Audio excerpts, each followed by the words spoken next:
പുരസ്കാരം കിട്ടിയത്. പിന്നെ വളരെ സന്തോഷമായിരുന്നു. പിന്നെ അത് നമുക്ക് ലാലേട്ടനുമായിട്ട് ഷെയർ ചെയ്യാൻ പറ്റി. നമ്മുടെ കുറേ ലാലേട്ടൻ്റെ എക്സ്പീരിയൻസ് ലാലേട്ടനുമായിട്ട് ഷെയർ ചെയ്യാൻ പറ്റി.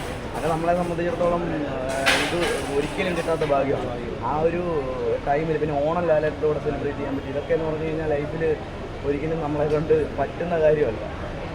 അടുത്തൊക്കെ നിൽക്കാൻ പറ്റുക എന്നൊക്കെ പറയുന്നതിന് നമ്മളെ സംബന്ധിച്ചിടത്തോളം വലിയ എന്തൊക്കെയോ അച്ചീവ്മെൻറ്റ് കിട്ടിയതുപോലെയാണ്. ഒരുപാട് അച്ചീവ്മെൻ്റ് ഉള്ളൊരു ഇയറാണ്.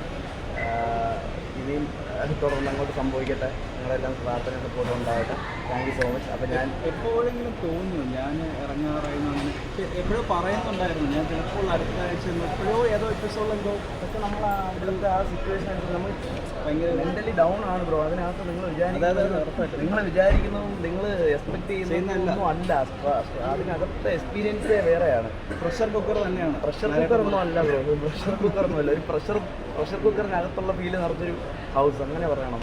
നമ്മൾ വിചാരിക്കുന്ന ലെവലോ എന്താ പറയുക ഒരു സിറ്റുവേഷനൊന്നും അല്ല അത്. അവിടെ നമുക്ക് എക്സ്പീരിയൻസ് ചെയ്യുന്നവർക്ക് മാത്രമേ മനസ്സിലാവുള്ളൂ.